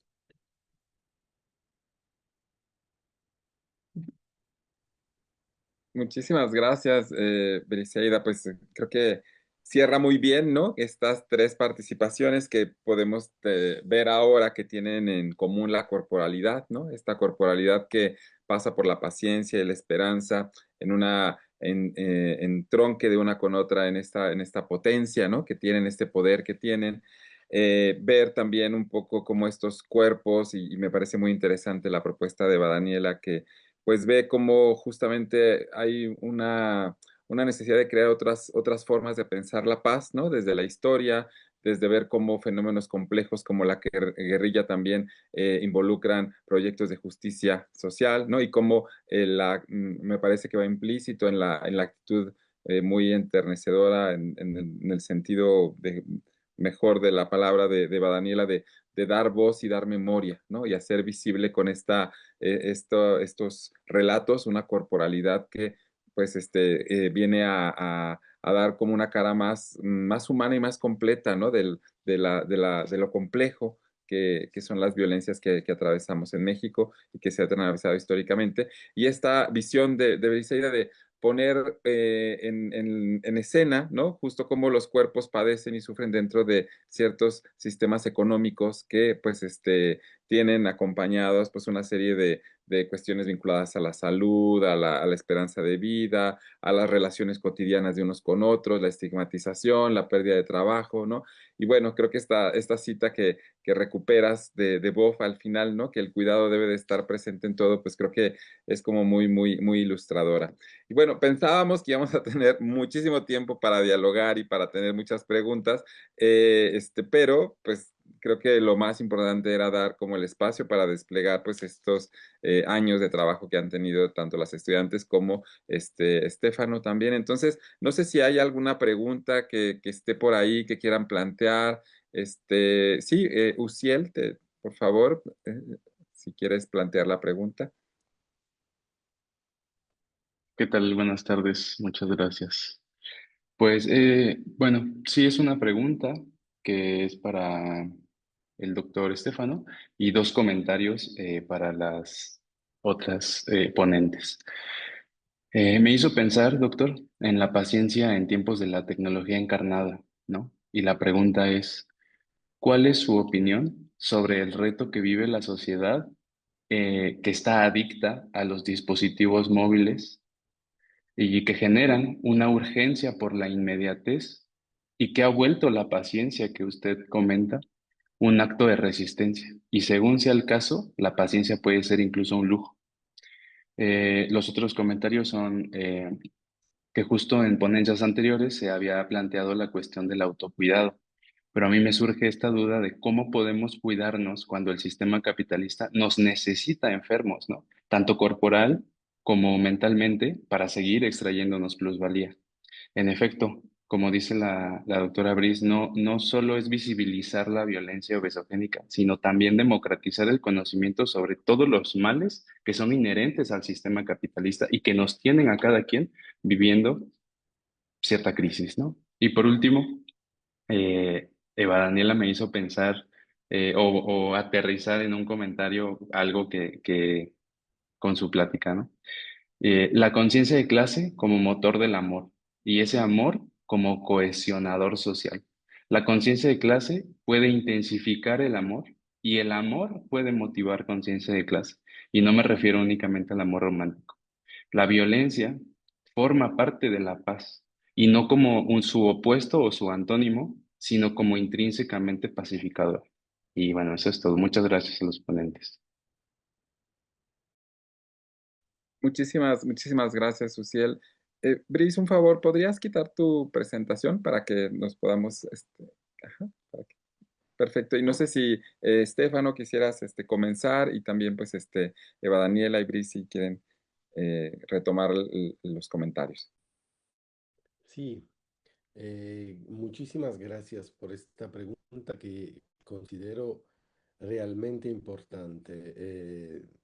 No es una casualidad, porque desde un tiempo me estoy interesando también de la modificación de las subjetividades en la dimensión digital. Y una de las características, por lo menos la cifra, digamos, que yo reconozco es precisamente la conexión permanente, ¿no? El hecho de que uno está en conexión, el smartphone es un dispositivo que te tiene permanentemente en conexión, ¿no? En la comunicación digital, donde todo se da precisamente, como tú dices, en el inmediato, ¿no? Fundamentalmente, al punto que hago un ejemplo y voy a la respuesta rápidamente, al punto que si tú a veces si no contestas rápidamente, la gente te dice, pero si te veo en línea, ¿por qué no me estás contestando? ¿No? Algo así, como si fuera prueba de una atención. Precisamente, pues creo que has captado un punto fundamental. La dimensión digital, para ir a la respuesta directa, la dimensión digital es una dimensión, a mí no me gusta demonizar, digo, no es una dimensión negativa en sí, pero lleva consigo la apariencia de una permanente presencia, ¿no? De una presencia permanente. Y esto significa, y sobre todo, ahí está el problema, de una presencia permanente que queda siempre interpretada sin la confrontación. O sea, yo, ejemplo, perdón, tengo que hacer ejemplos para que se entienda lo que quiero decir. Veo la foto en Facebook o en Instagram e interpreto que la persona está así, en aquel momento feliz y todo esto, ¿no?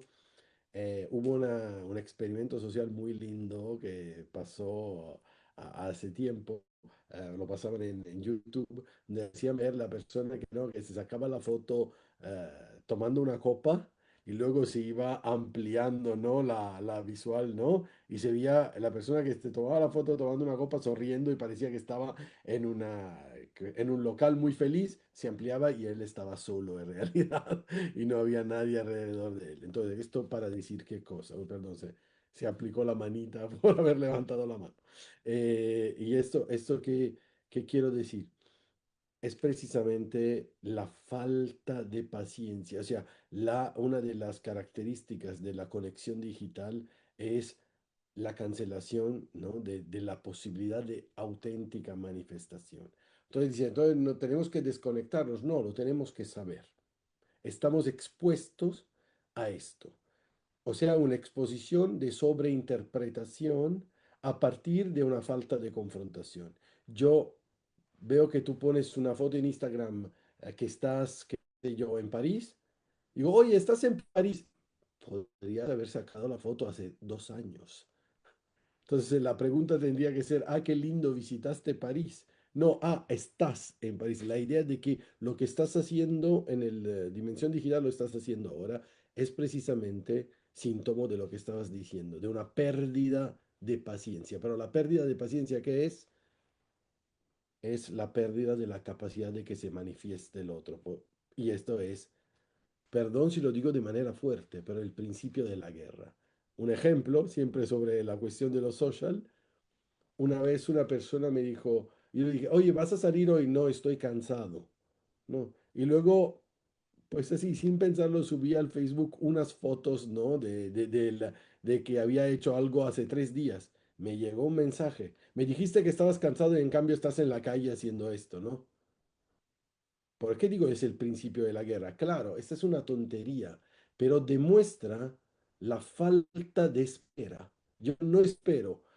Hubiera podido entender algo como, oye, veo una foto así, pero imagino que, o sea, me has dicho esto, imagino que, o sea, a lo mejor me estás pidiendo explicación, ¿no?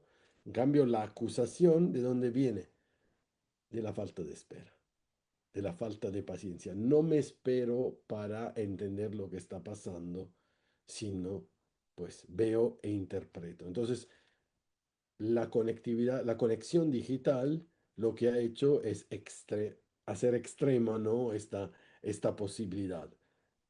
A nosotros, pues nosotros tenemos el deber, ¿no? De hacer que no sea, que la rapidez de la conexión no destruya la acción pacífica. ¿Mm? Esto es. No sé si espero haber contestado tu pregunta, pero este es el punto, ¿no?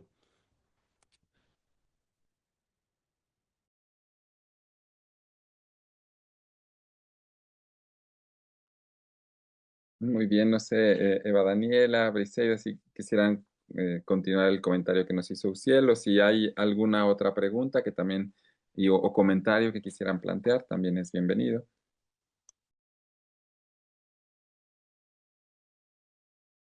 Bueno, yo solo decirle a Uciel que gracias por su comentario. Y sí, hay una canción de los Fabulosos Cadillacs que dice, el amor es revolucionario y en la montaña todo se enseña. Me hiciste recordar esa canción.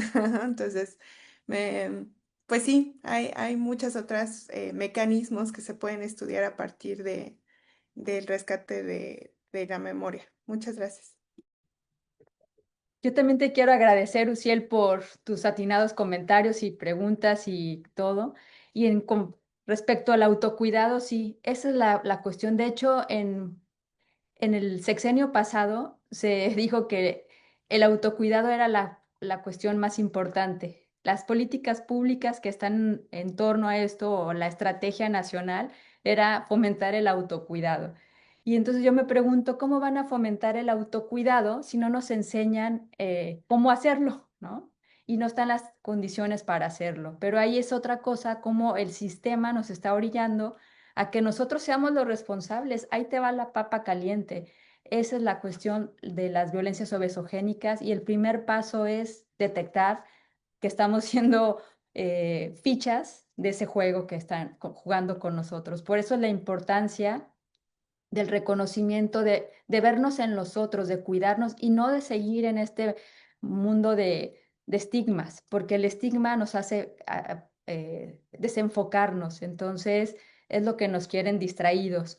Nosotros en la parte del autocuidado, pues no la podemos hacer al 100% y no es nuestra responsabilidad y tampoco nos debemos de cargar las vergüenzas o los miedos. Entonces, pues sí, esta parte es para reflexionarlo y por eso lo traigo aquí a la mesa. Y muchas gracias, Uciel, y gracias a todos. Muy bien, tenemos dos personas con la mano levantada. Si les parece, vamos una por una. Y si Ángela creo que fue primero y después María Fernanda.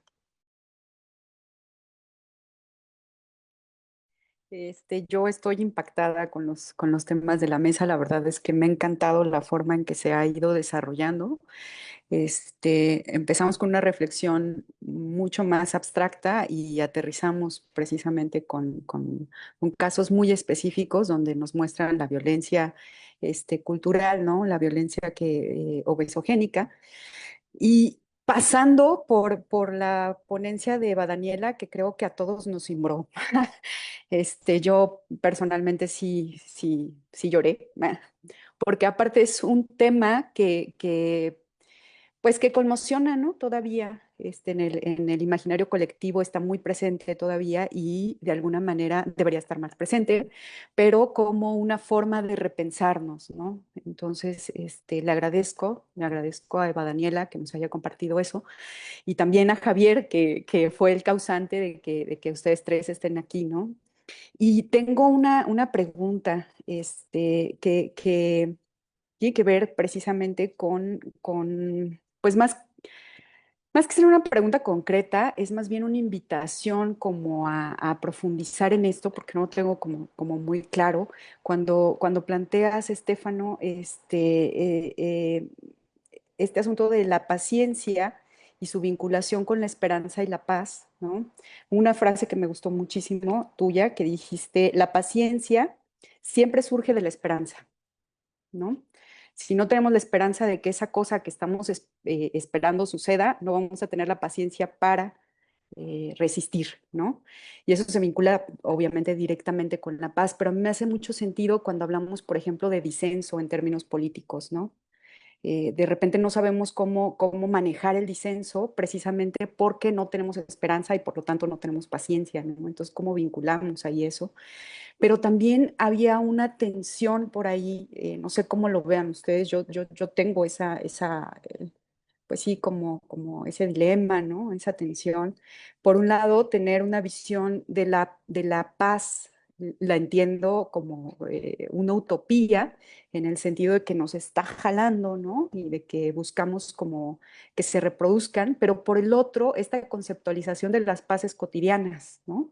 Y de la visibilización de las paces cotidianas, porque de repente, cuando no se hace un análisis profundo, pareciera que están opuestos, ¿no? Cuando realmente podrían ser complementarios. No sé qué pienses, Estefano, al respecto. Estefano, si nos das tantito chance de escuchar a María Fernanda, porque a lo mejor Sí, sí, se sí, sí, sí, sí. combinan las participaciones y tenemos 15 minutitos todavía, pero para poder escuchar a María Fernanda también y Adelante. poder vacilar las participaciones.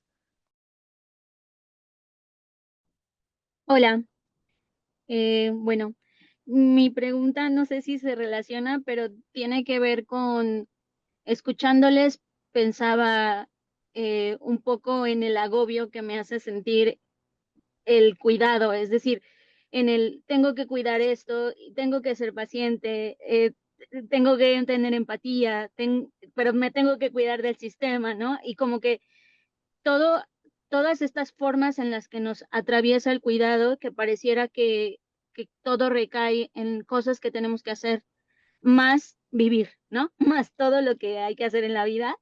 Y me preguntaba, ¿qué estrategias ustedes ven en sus trabajos y como investigadores justo para lidiar con este posible agobio derivado de que el cuidado no se sienta como una carga más que hay que sostener, sino como algo que nos puede incluso liberar? Muchísimas gracias, María Fernanda. Estefano, comenzamos contigo, después va Daniela y Brice en el orden que comenzamos. Sí, yo no solo no entendí si la última indicación estaba dirigida a los tres o a alguien en particular,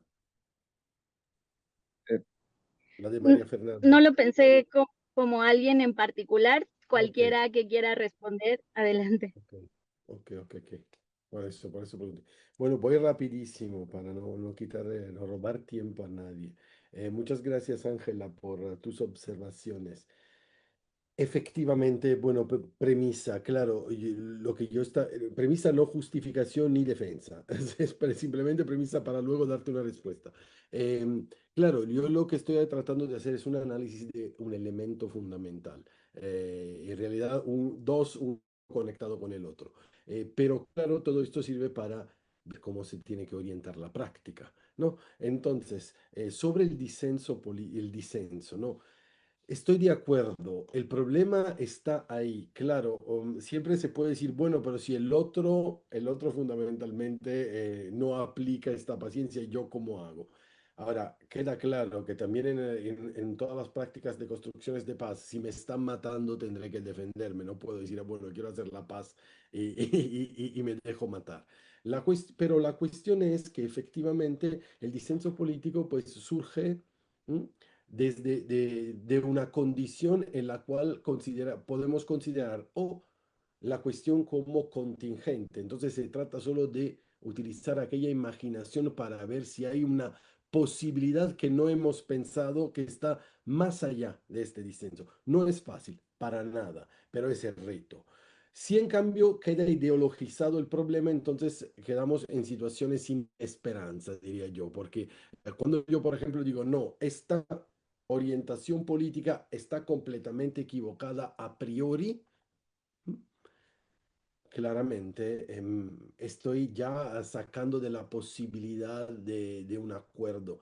Ahora, claro, cuidado, en esto sí, yo pues estaría de acuerdo con Popper, aunque no sea popperiano, digo, claro, hay orientaciones políticas que quieren callar a los otros, ya son ideologías. Ese es el punto. Entonces, yo ahí soy un poquito, pues, este problema lo he tenido muchas veces también con digamos, las discusiones de coloniales, sobre todo, digo, porque, digo, una cosa es elaborar una orientación de manera crítica. Otra cosa es apoyar una ideología. Si estoy apoyando una ideología, no puedo construir paz. No hay manera, porque una ideología es totalizante, aunque se presente como liberal, ¿eh? Digo, es totalizante.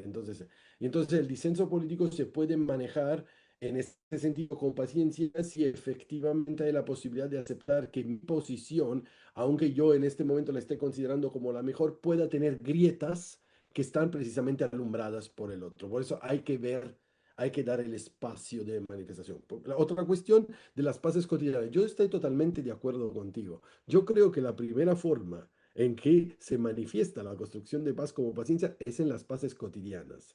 A veces cuando utilizamos el término utopía, y es la razón por la cual a veces también dicen, no, utopía es un término negativo, algunas personas lo ven así, ¿no? Como, no, en realidad es un término negativo y lo pensaba como elaboración de un sistema total que tiene que ser obligatoriamente no aterrizado en la realidad, o si lo vemos siempre como algo fuera del alcance. No, yo lo digo en sentido, ¿cómo les puedo decir? De práctico, no como meramente como elaboración de una idea. Práctico significa que estoy siempre en la búsqueda, hasta en los momentos más tontos de mi vida. ¿Cómo puedo solucionar este asunto? Estoy en realidad tratando de generar un utopos, pero que es también un eutopos, o sea, es algo que no está y que es mejor. ¿Qué hago? Pues entonces las paces cotidianas, si me permites decir así, que has sacado un ejemplo magnífico, son precisamente el ejercicio utópico por excelencia. O sea, precisamente cuando tenemos una bronca, y yo digo, también entre amigos, o cuando tenemos que solucionar una cuestión, estamos utopizando de la manera correcta. O sea, no generando realidades inalcanzables y menos todavía pensando que solo en el futuro, no, estamos prácticamente generando lo inédito. ¿No? ¿Por qué? Porque pues no se ha visto. Dice, bueno, pero lo hacen otros, sí, pero entre mi acción y la de esta persona o en mi situación no se había visto, por si no, no estaría en el problema y lo genero. Entonces, las paces cotidianas son el comienzo de la acción, de la construcción de paz. Sin esto, pues no hay paz. Bueno, no sé si he contestado, pero muchísimas gracias. Y bueno, pues sobre lo del cuidado, no, pues yo dejaría la palabra a las dos magníficas ponentes que quedan.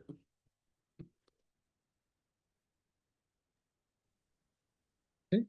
No sé quién quiera comenzar, Bri, Seba, Daniela. Sí. ¿Puedo? Sí.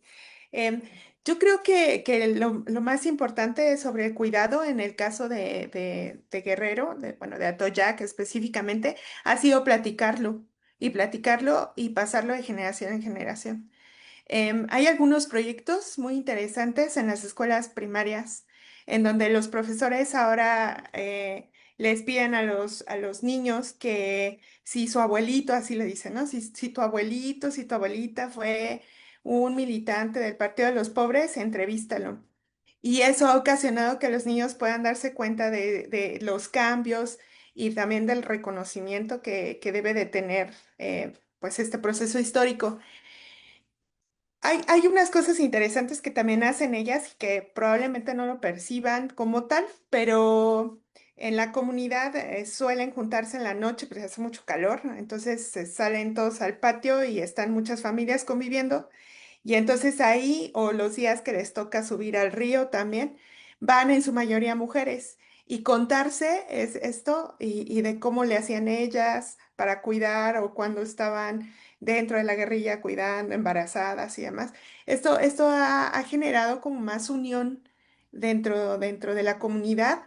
Y una cosa que es muy, muy importante es que como comunidad hay mucho cuidado colectivo, aunque no lo denominen de esa manera. Entonces, eso, pues de alguna u otra forma, em, se va como curando, quiero ponerlo de esa manera, ¿no? Se va como curando de generación en generación y entre ellas. Gracias. Gracias, María Fernanda, por tu pregunta tan interesante, porque es justamente lo que estamos platicando, ¿no? De que se responsabiliza y todo cae sobre la persona, ¿no? Tu autocuidado, pero no es así. Lo que creo y con lo que he estudiado, lo que yo he visto es que no es como una carga como se debe de ver. Y es como no lo han creído creer, o sea, que quieren que así nosotros lo creamos. Entonces, al cuidarnos tiene que ver más allá de una responsabilidad y una presión, sino que debe ser de una forma como más amorosa, que también está muy relacionado al reconocimiento en el área pues del amor, como sabemos, derecho y de la solidaridad. Entonces, aplica ahí, están de la mano, son como un puente uno del otro. Por ejemplo, si nosotros cuidamos lo que decimos, nos expresamos. Nosotros tenemos, ay, esa persona me cae gorda. Entonces, desde ahí nosotros podemos empezar a cuidarnos de estar reforzando esas cosas y también es un cuidado con los demás. También el cuidado tiene que ver con expresar nuestros sentimientos y a quién se los expresamos. Entonces, desde nuestra familia, desde nuestros trabajos, desde nuestros amigos. Ese es el cuidado. No tenemos que esperar que se dé lo que dice Tronto, de que estén las políticas públicas como el centro, no, porque eso pues tiene que pasar mucho tiempo, tiene que ser ahorita. Entonces, la primer forma para todo es visibilizar las problemáticas. Entonces, el cuidarnos es estar exponiendo este grupo, estar en nuestras presentaciones, exponer todas las situaciones y que no somos los únicos que llevamos la carga, no tenemos que ser lo responsable. De hecho, hasta es hasta bonito decir, ay, mira, platicamos de esto, ¿qué te parece que en este grupo ya no hagamos ciertas cuestiones? Mira, qué bonito lo que nos compartió Eva Daniela, o sea, yo escuché algo y es como esa narrativa que se ha perdido y que nos fortalece mucho. Entonces, el cuidado no es una responsabilidad, no es como una carga, sino debería de ser como dar amor. Y el amor, entre más los das, más se expande. Entonces, yo invito a esa parte de que no nada más es el autocuidado como no lo saben, no somos culpables. Aquí hay que estar todos unidos y eso es lo que yo dejaría como mensaje, ¿no? Desde que cuidemos lo que pensamos, lo que decimos y lo que hacemos con los demás, ahí empieza el cuidado y eso no debería de ser una carga ni un compromiso de que el otro se va a enojar o no se va a enojar, como nos comenta el doctor, ¿no? De la paciencia. Entonces, eh, esa es la cuestión, no ser partícipes de este sistema que estamos nosotros exponiendo. Muchas gracias, Briseida. Bueno, pues estamos ya sobre el tiempo, sobre la hora, y bueno, queremos agradecer a las tres participaciones, Briseida, Estefano, Eva Daniela, muchas gracias por compartirnos sus conocimientos y sus preocupaciones. Nos despedimos de la sesión del día de hoy, no sin antes recordarles que mañana es el último día, está la última mesa titulada Nuevas Materialidades y Paz Planetaria, que tendrá varias participaciones, y también a las 10 tengo entendido que se cierra con la conferencia magistral a cargo de la doctora Irene Comis Miñol, que lleva como título Deshumanización como descuido hacia un paradigma civilizatorio basado en el cuidado, que creo que conecta muy bien con algunas de las inquietudes que han estado en estas mesas. Y pues bueno, agradecemos nuevamente a la Facultad de Filosofía de la Universidad Autónoma de Querétaro, y pues muchas gracias a todos que nos escuchan desde distintas partes. Hasta luego.